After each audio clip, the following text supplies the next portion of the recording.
I'm not sure what my doctor replacing my rabbi. Doctor replacing the rabbi. Morning. What type of prayer are you here for this morning? Morning prayer. Write down what I had to eat. Yes. If you can just have a seat over there and wait for about 15 minutes. The prayer group is happening back there. Yes, and they're not ready for you. Or my rabbi replacing my doctor. Be a bit odd. Say Don Olam Asher Molach B'terem Kol Yitzurni. But there's an undeniable area in medicine where morals and Judaism enter the picture.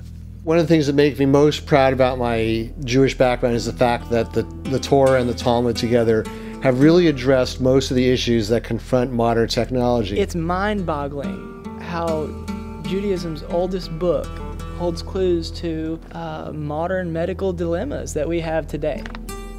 Its application is to me, to you, physicians, patients, to absolutely everyone. Medicine and Morals, your Jewish guide through life's tough decisions. I know giving up 6 evenings is not an easy decision to make, so what we did is we got a few people together, we decided we'd look under the hood of this new JLI course, kind of see what it's made of.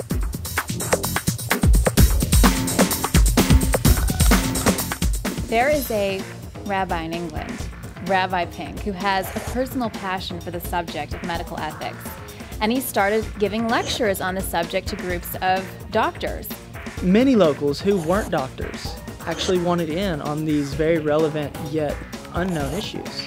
Rabbi Pink took all his experience and his tremendous knowledge of all factors of Judaism and created a lecture that is not only for doctors, but for everybody. A JLI affiliate from Kansas, Rabbi Weinberg, he actually happened to be at the lecture and was blown away.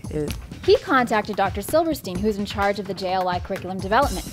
She worked with the author and many other educators to develop a rich, interactive curriculum for all JLI affiliates. They divided the course into 6 sessions where they could really dig in and focus on many essential topics. One topic is about choice, medical intervention. Is it a choice? Is it an obligation? When is it justified? One entire session is dedicated to reproductive medicine. The Catholic Church, for instance, was against in vitro fertilization. And from the early days, because of the Torah's view on when life begins, it was pretty easy. Is in vitro fertilization allowed? Is artificial insemination allowed? Is insemination with a donor sperm allowed? Is the use of donor eggs allowed? One of the questions facing the rabbinical community is the fact that we can now help couples accurately choose the gender of their babies. There's another session that goes into confidentiality. You would be absolutely astounded at how many times personal medical information can actually save a life.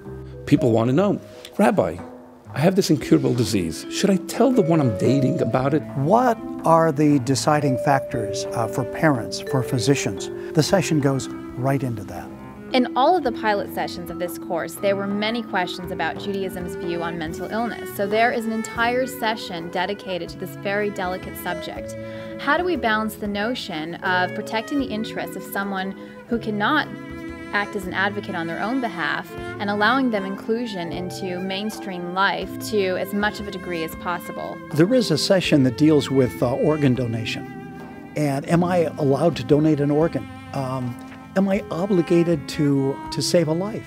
Another session covers the amazing world of experimentation. Where are the boundaries? I mean, what does Judaism say about us participating in drug trials? Am I allowed to use my body as a testing site? Am I allowed to allow my children? Where do we draw the line with many issues like stem cell research? These are medical issues that each and every one of us are dealing with all around the world on a constant basis. I think this course will be very worthwhile for people because from conception to death, people will have to make medical decisions throughout their life, and this course will help make these difficult decisions. These things are important. They're important to us. They're going to be very important to our children, to our little ones, our grandchildren. The exciting thing about the JLI course is that it will give people the framework by which they can understand how rabbis make these decisions. No one course can give a person a Jewish answer for their particular need, but at least people will know what the issues are that rabbis contend with when helping them make their decisions. I've studied this course. I can't wait to teach it. I'm like a bull in a bullpen. I'm like a boxer ready to go out and box. I can't wait to stand up and bring this to all of my students. What better way for them to come for 6 weeks? I know that sounds like a lot. 6 weeks of vitamins to the brain, exhilarating topics, stuff that will change your entire world and your outlook on Judaism. Medicine and Morals is probably the most comprehensive collaboration between the rabbinical and medical community, and you don't have to travel to England to experience it. It's right here at Chabad of Hunterdon County. People come to a course, they're not just looking for a new idea. What they're really looking for is something that will really make their life different, something that will move them, something that will change them, something that will talk to their gut. I don't know how JLI does it, but every single course, my people walk out and they say, wow, you were talking to me. You know, I don't think anybody's going to want to miss this. It's an amazing course. This course is a must. You can't TiVo these 6 lessons. You have to be there.